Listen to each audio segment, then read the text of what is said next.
I just feel like I know what would sound dope. Like I don't care as much about like numbers and like ooh, a Grammy. I used to want all that stuff. The older I get, I don't care about that stuff. I just want to make the dopest stuff possible. Like if I'm working with someone, I'm not working with them because like they have 1 million followers on Instagram. Yeah. I don't care, bro. Like, is it dope or what? Like, COVID halted me a little bit, but we got a new album coming out, Good Luck Volume 1. It's gonna be dope.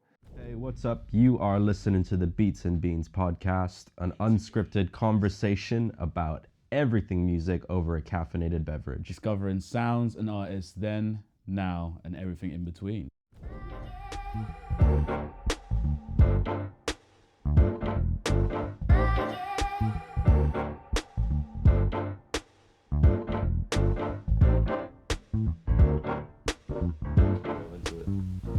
Well, Nana, thanks for joining us, man. We really appreciate you spending some time on a Sunday. I know you had a late one last night. Thanks for having me, man. Thanks for having me. No worries. Well, you are our honorary first guest on the podcast, so it's wonderful to speak to someone like yourself and understand a bit more about your journey. But I suppose it'd be really good to hear more about your story and kind of understand more about your background in music.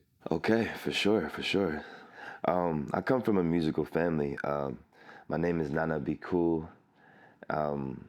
And I'm a first generation Ghanaian American. I grew up in Columbus, Ohio, you know? Africa. Yeah, cheers, you know? Yeah. So, I honestly come from a musical family. My dad played the piano at the church. All his brothers play the piano. My cousins play, like, they have a band. It's like it runs deep. It's kind of crazy, so yeah. So where did music kind of initially hit you? Like that's what you wanted to do and the career choice that you wanted to follow? I don't know if I ever thought of it as a career choice until later on, but it hit me when there's 2 points. I had a family friend gave me Michael Jackson's Bad on cassette. You're actually kidding me. This is literally what I said. So our first episode we filmed, I actually said to Josh, like my first kind of thing was when my dad bought me Michael Jackson Bad, but like on that record player. That record player, yeah. That's crazy, bro. Yeah, so it was that tape. It's got to be somewhere in my house.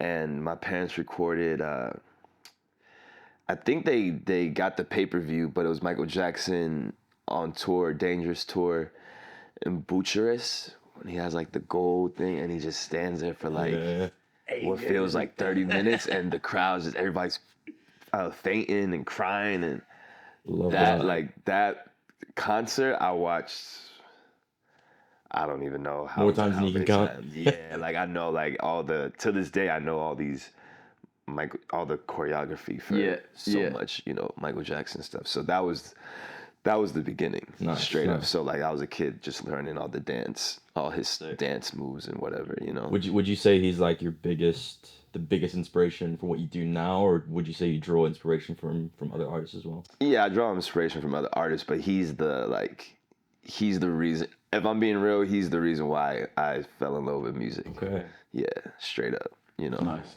Yeah. So I mean, he was definitely an icon. Yeah. He obviously had a lot of controversy around him for a number of different reasons. We're not going to get too much into that, but nope. Leave Michael alone, bro. Yeah. but I mean, no one can argue that he's definitely been one of the biggest influences in music across the board. So that's cool though, man. I can remember being a kid and attempting the moon. Nah, I'm definitely not in that by any means. So. Yeah. But yeah, man. So with your sound, what would you consider to be? How would you describe your sound as a musician? It's a blend. It's a blend of black music. It's soul, it's R&B, it's hip hop, some Alte vibes, Afro vibes, but it's just a blend. You know, yeah. So if you were to name like top 5 artists on your playlist right now, who would they be? Top 5 on my playlist right now? Aside from Nanabcool. I haven't really been, who have I been listening to? Who have I been listening to lately? I don't really know who I've been listening to. I don't know if I've been listening to anybody specifically. There's this girl, Amaria BB. Yeah. She's cold. Man, I don't know. Right now, I'm putting you on the spot. Know. Yeah. Well, I guess I do find though, like within like when you're working in like a creative, like in the creative industry, sometimes it is hard to like keep track of what everyone else is doing. Yeah. You're kind of so like zoned in and working on your stuff. Yeah, I have time periods. Like right now, I'm working on my own stuff, so I'm not listening as much to other people. Yeah. And then I have other times where I'm just listening to everything, you know, or Yeah. going back to old stuff. Like if you ask me like my top 5, that's still kind of hard, but like I know Michael Jackson, Stevie Wonder, Tribe Called Quest, you know, Nas, Jay-Z, like all the big names. I mean, Tribe Called Quest, they played a Yeah. huge influence when I was growing up Yeah. as well. Like, Yeah. we were talking about this on the first episode about our influences, and a lot of my music influence comes from my sister and my brother. There's a big age gap between us. My Okay. sister's 12 years older than me. Okay. So when I was growing up, she was in her teenage phase and listened Okay. to a lot of the old 90s hip hop, and Okay. that's kind of where what I listen to comes from now. Word, okay. But I feel like music nowadays, it's very, very difficult to come across artists that have real message behind the music. Okay. What sort of message are you? I suppose the question I'm trying to ask is, where do you tend to draw your inspiration from when you're writing your songs? Like from what sort of feeling are you drawing that? It's just life, just stories, for real. I like telling stories. Yeah. That's like that's my thing. Like, I mean, they're mostly connected. Most of them is connected directly to me, Yeah. or somebody that I know, Okay. or I might be talking to somebody or something that's going on, just in life. But yeah, that's. Do you have a favorite song of yours that you've written over the years? Because your first song came out in 2012, right? My first song, 2012. What was my first? 22. Crazy Baby? Dang, you know about Crazy Baby? That's crazy. I did my research. That's crazy. Damn, Crazy Baby. Woo! Yo, you know, dang, that's crazy. All right. Oh, dang, man. I'm not even embarrassed. I'm just like, dang, wow, Crazy Bringing it Baby. back. That's hard. I mean, yeah, I guess that was my first like solo, like, it's hard because in high school I was in a rap group and stuff. Yeah. And so I don't know if that really counts. And then I was in some bands, but my own solo, for real, first, I would say Crazy Baby. You're right. Yeah, definitely. And have you? What was your favorite kind of since 2012 till now? Man, I think I have this song called Neil Armstrong. Okay. Yeah. That I think is like, I'm really proud of that record. Yeah. What is it about that? It's really just about like, I hate using the word police brutality, but it's really about racism and just all the fucked up shit that just goes on, you know what I'm saying? And even the creation of that song was dope. Like, the hook I started writing in college, like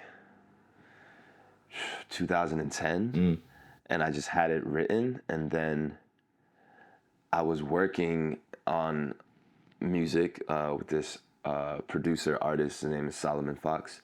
In 2018, and we were making this beat, and then I don't even know how, but that hook just came to me, but I delivered it in a different way. Okay. With the falsetto, and then I added in the verse. Like, that wasn't, when I made that hook in college, I wasn't thinking that's what the song was gonna be about, but it just made sense. And yeah, like I Naturally really transitioned into it. anytime I perform that, it like the room gets silent, like people are really listening. So That's what you want with music and setting them right. And So that's your story, right? The fact that it's traveled with you from college till now. Yeah. Like you can like the way that you've obviously altered things to make it present now. Yeah. You can feel that emotion from then. Right. Like, so that's Yeah. that story, right? Like, Right, exactly. pretty sick. Yeah, man. So what would you say is like, because music means a lot of things to a lot of Yeah. people, right? And I know that it impacts people in different ways.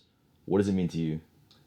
music, what does music mean to me? Oh man, there's so much. It's emotion, feeling, happiness, sadness, togetherness. Like, I love going to shows. I love discussing music with people, finding new artists through people. It's like, it means like everything to me, especially since like my family too. Like, I make music with my cousins, my sister doesn't make music, but like we share like a lot of, we're really close, so we share a lot of the same tastes and stuff like that. You know, we put each other on to different people. All my friends, I know what me and same my sister do. same vibe. You know what I'm saying? Like, yeah, man, it's like it's life, honestly. Yeah. For me, yeah. Has your family like always been super supportive of what you're doing now? And I mean, there's always that question. Starting in the church, now we're here. Yeah. it's like they love music too, right? Yeah. But like they're African, bro, so they just want you to be safe, you know, like, and it's not necessarily, I was actually just saying this, it's not like do this, do that, you're a professional musician and you're doing well, you make this much money. You know, I think though at this point there's certain things that's happened where they're like, oh, like this specific moment, I think things changed. I was in this Toyota commercial and my mom called me and she was like, my dad was like sitting on the couch like super nervous, like you know, and, I love that. And like, so I think stuff like that is like, okay, well, if he did this and then like this thing happens and this is like, well, and I've been on my own doing this. I mean, I've had people help me out and stuff, but I'm not like really asking them for help, you know, so I'm gonna do it regardless. So, you know what I'm saying? So yeah, I feel like the more I tell them, the more support I have, the more like information I give them. Yeah, They feel it more helps them comfortable. understand what's happening. Yeah, Because they can kind of see, okay, he's doing something. yeah, and My other son people is doing talking, something now. other church, like I didn't realize, like when I go back home, they pay attention to, like my stuff goes on Facebook too when I post. They're like, oh no, I like the song. I'm like, okay, yeah, and they're like, you should sing like more about God too. I'm like, I am singing about God. I am. At the end of it's still gospel. It's still gospel. Absolutely. You know? Oh man, I love that. So yeah, man. That sort of feedback's always good, especially when it comes from people close to you. Yeah. That's amazing, man. Yeah. So when you started in 2012, right? Like, I'm sure you must have had goals back then. Mm-hmm. Where you are now in the journey that you've seen so far for yourself. I don't know if you thought 10 years in advance, but where do you see yourself in 10 years? Where I see myself in 10 years now? Yeah. From now? I see myself touring like the world, like, yeah, just touring the world, like having like a strong, like this organic fan base that's like just strong, like I could be like, yo, everybody pull up to wherever. I wanted to say something in London, but I was gonna mess up there. Everybody pull up to Hackney. Abbey Wood. Yeah, everybody pull up to Abbey. Yeah, everybody pull up to Abbey Wood, and I got like 5,000 people just out there waiting.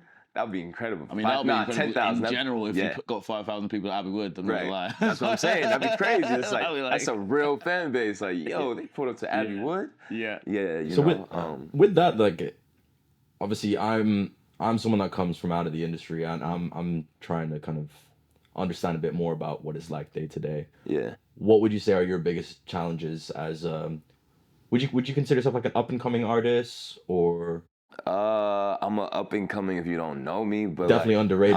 I'm just an artist, man. Like, you know what I mean? Yeah. Like, I can't be up and coming because you're not just gonna put me on stage and I'm not gonna know what to do. Like, I'm of course, you got that like, experience. If you tomorrow, if I have to go perform at O2, I'm gonna kill it. Damn right. Period. I'd love to see it. That'd I be mean, so like, sick. we saw 3 songs, and I was just like, come on now. Yeah. I love this one and more. like I forgot who I was talking to. I was damn, now I'm gonna sound like I'm cocky, but whatever. So I was watching the Ghana game the other day, and the dude missed the PK, and I was thinking like, dang, like that must be like a lot of pressure, like that'd be really hard, you know, da da da da. And I started comparing it to music, like, yo, like what if I was put under this pressure and I had to perform? Yeah. Like, would I make my PK? I'm like, I'm definitely making it, bro. Yeah. No question. I don't care. yeah. It's happening. I'm yes. Yeah. Like it's been too long. Like since like I spent so many hours in the mirror, like practicing all these moves, vocals, like so much. I've messed up. I've played in front of 10 people, like, and I'm gonna do the same thing that nah, man. No, you can see it on stage, man. The presence was unreal. Like, thank you, and you man. could see from the crowd as well. Everyone was just watching you. Word. Yeah, like people were like just glued, like literally Word. just glued. That's love, man. I did make a joke though, because like I noticed obviously that you were dancing, but the stage was like essentially kind of like it was quite small at the front, so you were dancing on the speakers. I didn't get to. Yeah, no, man. I was like, man, he needs some more room. Yeah, I know, man. I know. But Waiting for that glide across the stage. Yeah. You just have so much space, but it is what it is. Yeah, you know? the energy was electric. But Yeah. But then with that, like, because obviously the first initial, you were doing music with your family, but then like dancing still was like something for you as well, right? Growing up. Yeah, dancing was the first thing. Yeah. For me, like, there was a point in time where I was battling everybody throughout Columbus. Dope. I used to play basketball, and I was on JV. Yeah. During the halftime, there was a mascot on the other team, and he was like dancing. People like, yo, like, you should battle him. You went as crazy, didn't it? Oh, so I went and battled him like during the game, and like so many people from the basketball game came and was watching the battle. And the next thing you know, like, I'm doing my thing and my coach comes like, you're not serious. I'm like, bro, like, I'm not even playing in this game, bro. This is the game. Yeah, but like there was a point where like I was like going, ask anybody. Like I was either battling somebody or my friends would be like, yo, you saw that new Omarion? Like, you can't do that move. So I'd have to go to the crib. I want to learn, show my homies, like, or somebody would take me to their cousin, like, yo, I don't think you nicer than my cousin. And then I'll go alone. It's like this whole family just watching me. It's just like, and then like, yo, nah, he's nice. It was just, yo, it was crazy. Like at that day, back then it was just like, I wasn't thinking like, yo, I want to do this. It was just like, this is fun, like dope. But this is just, it's like hip hop, you know? Absolutely. Like, yeah, man. It's got to come from a fun place, right? Yeah, Like, if you're not enjoying what you do, then man. it's not worth doing. Imagine having a dog. I'm sorry, but like, Bro. I'm just trying to picture like someone just rings the doorbell. Like Sophia's just like planning some random like dance battle, like with me against someone. Someone just rings the doorbell. I go and answer it like, I'm here for the dance battle. What? It wasn't even. It was more like, yo, like, all right, like, come on, yo, is Tracy home? Yeah. He can't beat Tracy. Let's go, yo, Tracy. This dude think he can beat you, and it's just like me and like everybody versus me. I'm like, all right, and they play the joint. She does her thing. I do my thing. Like, yo, he kind of nice though. That's what I'm like. All right, okay, I'm nice because you guys have every reason not to rock with me. But then they teach me something. I teach them some stuff. It was, man. That's just some. I don't understand because there's not much going on in Ohio, but the art stuff was always around, man. So like sick. people freestyling, the dance stuff, theater, sports for sure. Like sports was big, but the music, creative stuff was always around. Like I can't even think of a moment when it wasn't. It's kind of so good, man. It's weird to think about, but it's great for me, you know. So Absolutely. Yeah, like, that's when, and like I'm guessing, being in that creative scene, it must have like really kind of pumped things through and like really kind of. And it was that era, the 106 in Park, TRL era, like music video. It was just like. Music getting video home, days. I want to see like I missed the video yesterday. Like I want to see the new Usher joint. Like, it was just exciting, man. Like even Rap City, like is Lil Wayne dedication one. It was different, man. I was bootlegging. I was burning CDs. That was like my job. I was killing my computer, giving my computer. We were talking about this last time as well. Yo, like me and my home, like yo, man, I can't make this mix CD. You make it. I can't find this song. I'm gonna do this person's. It was, and then when you find the joint, you're just like, yes. Okay, like going to LimeWire. Yeah, man. Like I can't find it on LimeWire. I'm on like Morpheus or BearShare. Like I'm killing my dad's like what? Like the wonder that like it's freezing up. I'm like I don't know what's wrong with the computer. We gotta call down. I don't know. It's like, and as soon as it gets fixed, I'm like, all right, let me try and find this again. Oh man, it's just so accessible nowadays. Because we were saying. Just on the topic of burnt CDs, I used to have this folder with the page was like 4 CDs per page. Yeah, but I would write with a Sharpie, like, and you'd have to remember exactly how you put it. And you gotta remember, First song, first one, next song. It's like, oh my god. Yeah, and even before I had the burner, like I would buy like a mixed CD from a kid at school, and they like I'd make a list. They do it. They give me the CD. I'd be so hyped to get home and just listen to the new joints. Like, man, like we just listen to it and repeat. Like, those songs just so keep going. Like, hyped. Man, like that's sick. Oh, Brings back a lot of good memories, man. Yeah, man. I do kind of miss the simpler days when it was not always easy to access it. Yeah. Everything's so accessible now. Even going to the store and buying CDs was dope too. Like some of my like Lauryn Hill Miseducation and Lauryn Hill, like that album like changed my life, man. Yeah. She's one of the greats. Yeah. No one's ever gonna be like her. Yeah, that changed like Brandy, Full Moon. Yo. Changed my life. Like Erykah Badu. Yeah, like it's just I go on and on, but like certain ones I just remember having it and then like it starts to mess up a bit. Like so you try and copy that but again. You know the you can see the scratch, even though you can see the scratches, you're still like like, come on man, please. just work. Don't skip on this song. Don't skip on this. I want to give a massive shout out to our sponsors, Batch Coffee Club. They are a specialty coffee subscription team that brings independent coffee brands into the limelight. And they give micro roasters a place to share their flavors with a larger audience, which is very similar to what we're trying to do here at Beats and Beans. By creating a completely personal approach to your morning brew, Tom and Laura give coffee lovers the opportunity to try 2 different coffees in each subscription box. You can get one of their fancy boxes, which comes with a full breakdown of tasting notes of each of the different types of coffees that they bring in. But they also give you a little cheat sheet on how to actually brew your coffee. We actually got in this month's pack one of the brews from Ethiopia, which I'll admit sounds really, really sweet and nice. According to the tasting notes, we are popcorn flavor. And then we've also popped open this brew from Tanzania, which we actually had for this episode as well. So thanks again, Batch Coffee Club. Just a little bit more about your creative process, because I think that is something that is very unique from artist to artist. And obviously every musician is gonna have a different message that they want to share. I mean, you were telling us earlier that you pulled together that song, that Fool for You, in like an hour. Yeah, that was crazy. But what does that creative process look like for you? Well, Fool for You was done with this producer Jafunk and this other artist Nick Hansen, and with Nick Hansen, when me and him work together, we work really fast. I don't know, it's like this weird, crazy synergy. Like we made this song Function together too. That was done in like an hour also. Yeah. It's like it's just like we had other songs we have like probably a mixtape full of records that just like I do a verse, he does a verse. Hook. Oh yeah, that's dope. Okay, cool. Yeah. Next, That's so sick, you know. man. And yeah, and Fool for You was literally the same thing.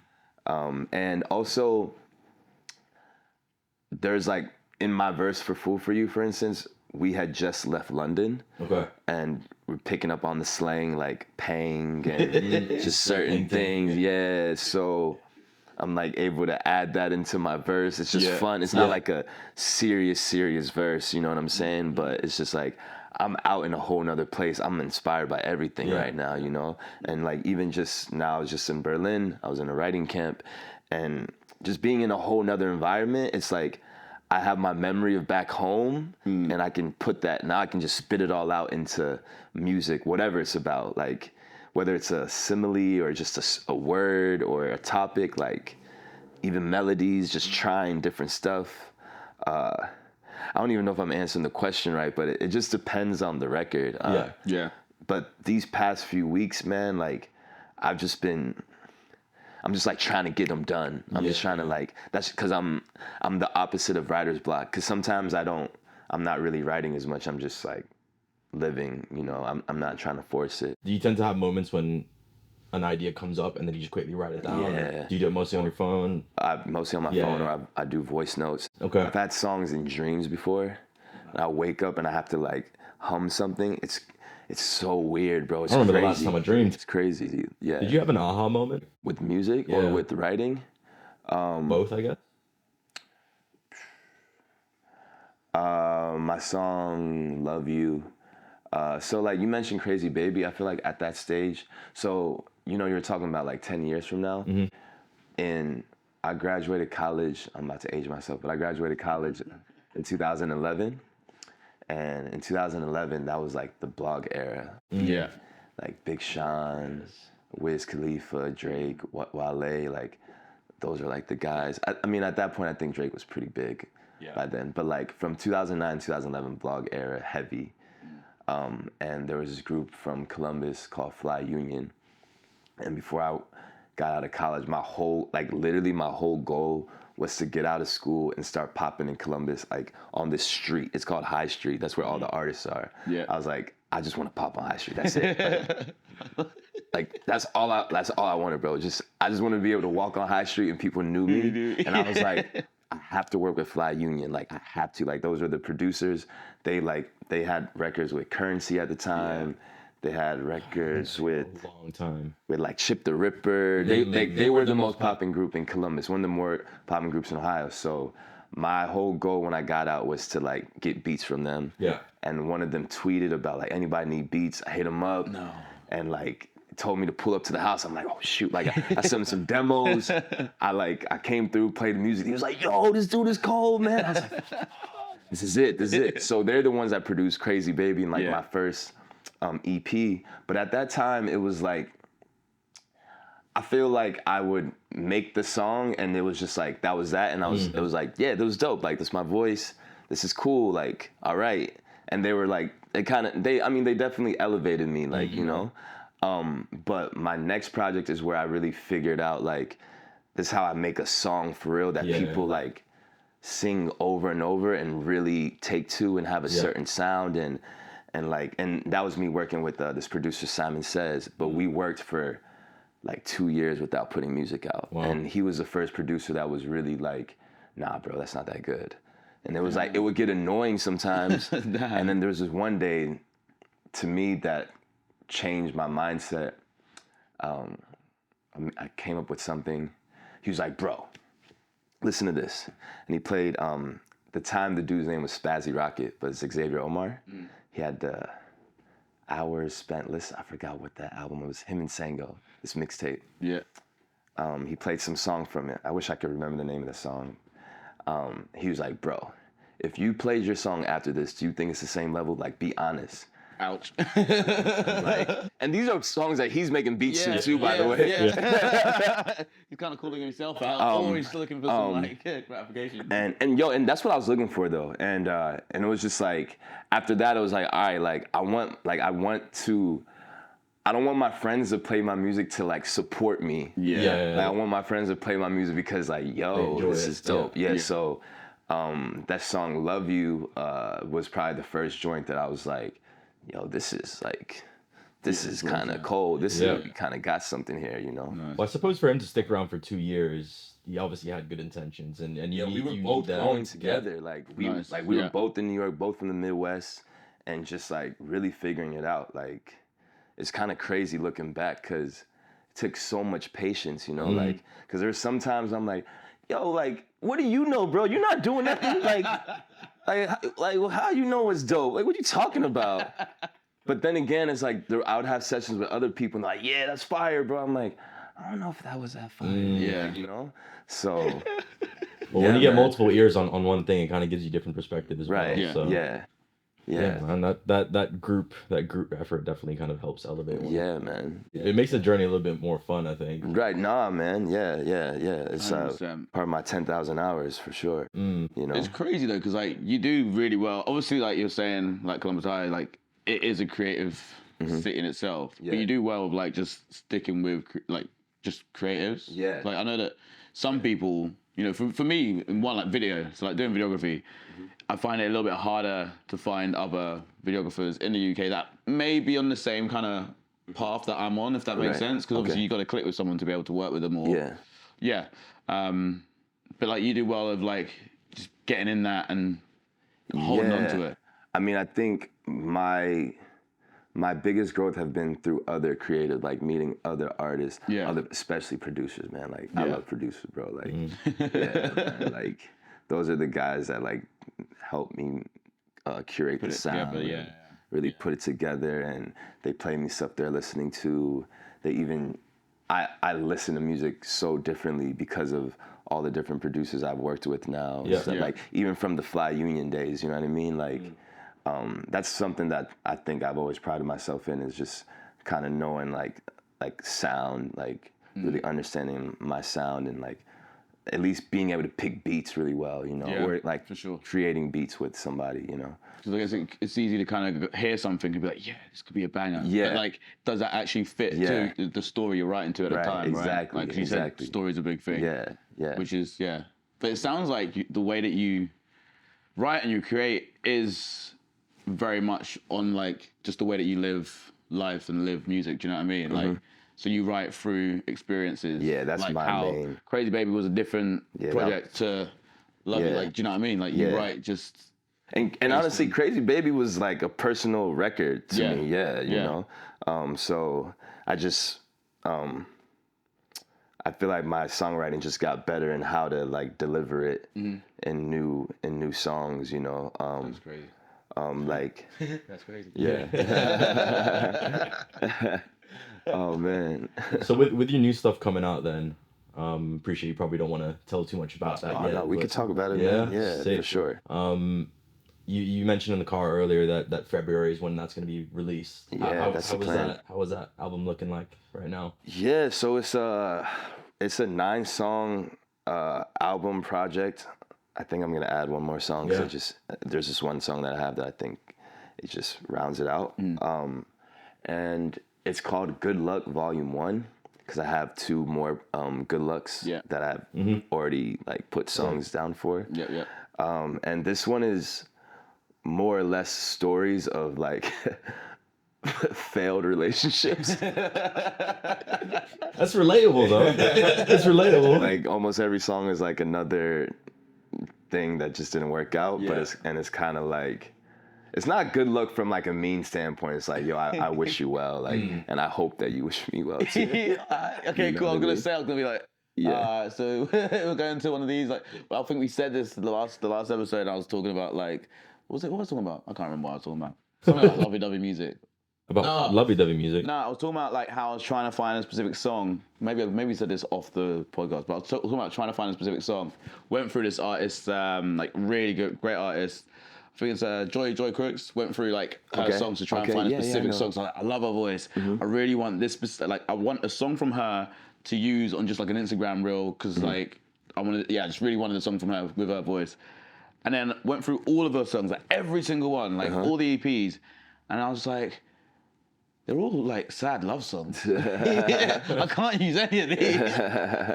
Like, when she gonna write like happy love songs, and my partner's feels like, yeah, but that's probably just because that's where she's at. That's where she was at. Right. Like, wow, man. But I don't think any of these songs are. I don't think any of these songs are sad though. Okay. On my project, like not to me at least. Growth songs, because that's what relationships are, right? You grow from them. They're kind of more matter of fact, like. Okay, cool. So it's like, this is what happened. This is what happened. like Lifeline is gonna be on the project, and my song Ocean is gonna be on the project. Yeah. Like Lifeline is a story straight up. Yes, it is. Yeah. You know? And clearly, I didn't.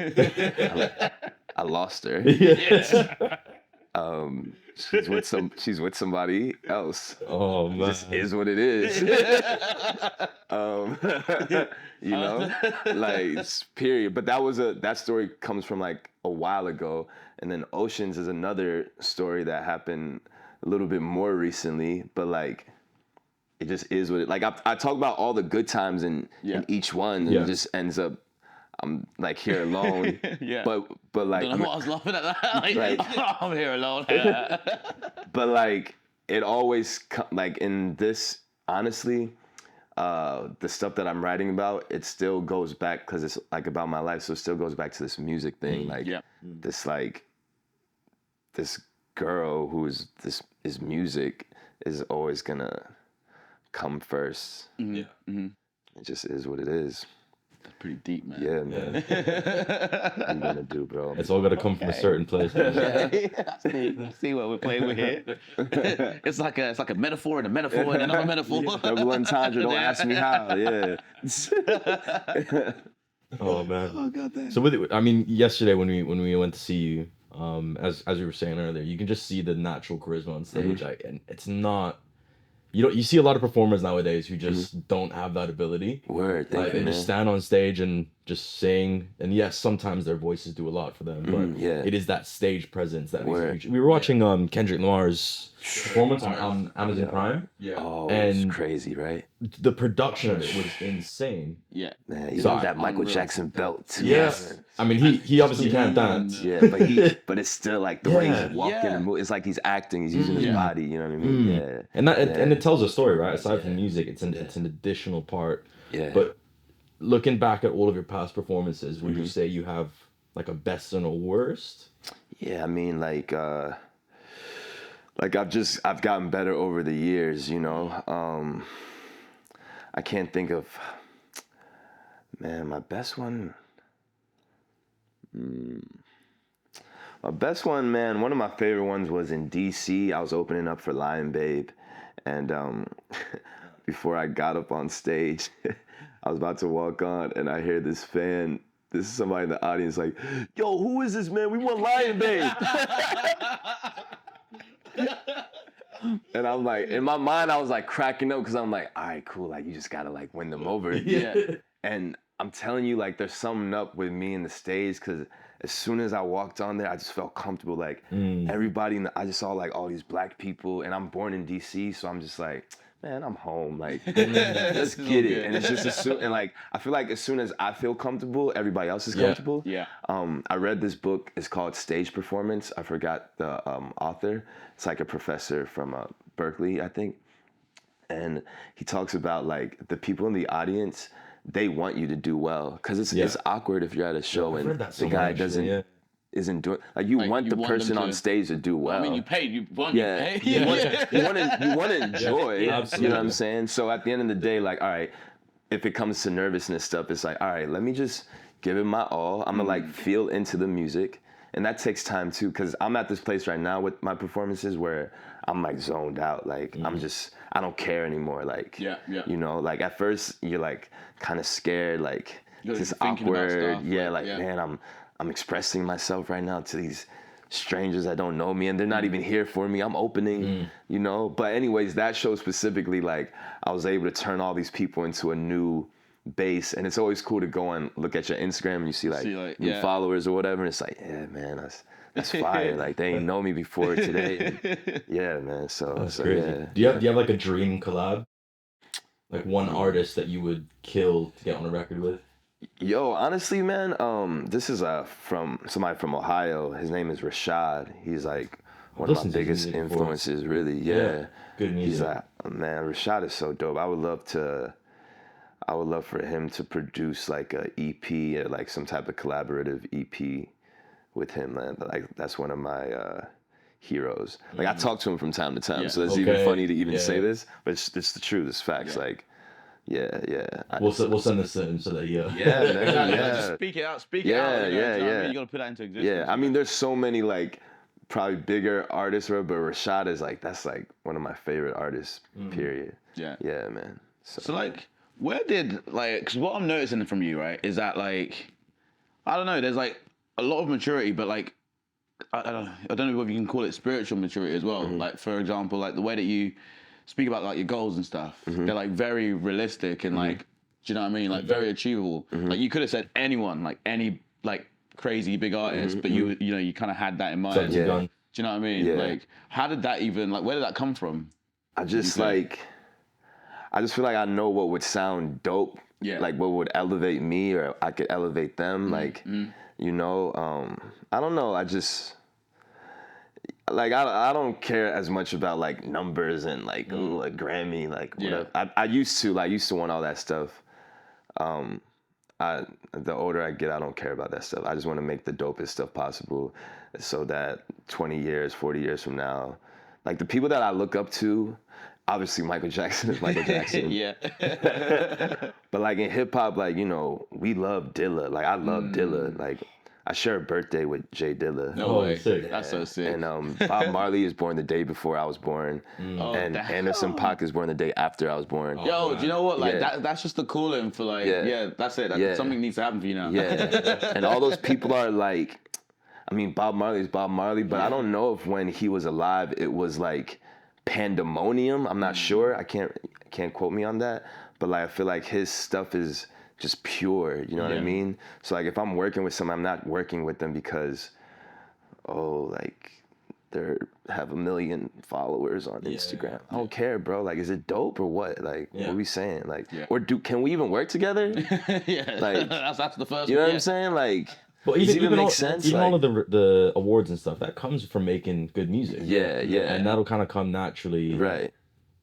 With the consistency. Right. So. Yeah, man. I mean, I think you're definitely on the right track. Again, it's. I think one of the biggest things for us doing this, like, having spoken to you a lot more now and understanding your background, your music, I'm really excited about what's to come. Word. Yeah, man. And I'm sure it's the same for you. Like, to see your journey and to see how it's gonna progress even further. Yeah. You deserve a bigger stage, man. Oh man, thank you, man. Stage. Yeah. It's coming. Literally. It's coming. Don't worry, man. You We'll be know, there. COVID halted me a little bit, but we Yep. got a new album coming out. Good Luck Volume 1. And it's gonna be dope. Sweet. Yeah, it's gonna be dope, man. We work real hard on that. Like, I work with 3 different producers, and like, Good stuff. Yeah, Nice. yeah. That's crazy. Yeah, come on, let's go. We just want to function. hey, I'm still living in it. Yeah, honestly, by the time you finish that third song, I was like, let's I go. know, man. I'm coming to do something bigger in London real soon, though. Definitely, yeah. God. Well, I was telling James and Sophia about So Far. I was like, you guys should go because they're still gonna be here. Yeah. I mean, So. you should definitely pull up, if you want. Yeah. Yeah, man. Well, if there'll be more than 3 songs. Probably like 4. I mean, I'll do like 5 or something like that. You know? Goddamn. More than 3 songs. Then. Well, I thought it'd be cool. I know we already discussed this, but if you'd be down to do a song, Yeah, let's do it. What are you thinking? I'm thinking to do Lifeline. Sick. Yeah. Yeah. Yeah. Right. Fly, honey, she a butterfly. Tryna get thicker in the wintertime. Show her thighs off in the summertime. Yeah. She thrive in the summertime. On a different type timeline. I met her through the pipeline on my old dime. But we really got tight 4 years down the line when I quit my 9 to 5, right? She let me kick it when the money wasn't right. I keep the keys for the night. That's a lady of a lifetime. She a lifeline. Lady of a lifetime. She a lifeline. She a lifeline. She a lifeline. Sunset hits on the parkway. Girl, I used to parlay with you. Let me make it up to you. I get residuals, now I'm comfortable. I do right by me. When you make it, can you put me on the list with some train tickets? That's all she asked of me. The one that gave me all the trip and she take pictures. Week Tims for the winner, she makes 6 figures. Hold me down even when I ain't with her and I ain't with her. Had to move or she with a non-nigga. Cause I bailed 2016 winner, so I get it settled down with a crib. Vacation all over, girl, I see you blessed. Used to say you love me, now I barely get a text. I wonder what would happen if you ever try again. She let me kick it when the mom want right. Keep the keys for the night. That's a lady of a lifetime. She a lifeline. Lady of a lifetime. She a lifeline. She a lifeline. She a lifeline. First time together, I was nervous. Knew we would take it further. Never was a burden. You was just a really good person. You fall for me, call for me. Now you're somebody's wife. Look good in the reels of your life, but you don't play, cause I know you the type. First time when I met you on the campus, and all in, understanding the assignments. Rotate, missionary, now you're climbing it. I'm in, got the key to the apartment. Look nice, don't think twice. Hit that J, and I hit it with precaution. Tip top shape, fitness babe. Get that weight, man, I miss it, it was flawless. Let me kick it when the mom want right. Keep the keys for the night. That's a lady of a lifetime. She a lifeline, lady of a lifetime. Yeah, yeah. She a lifeline. She a lifeline.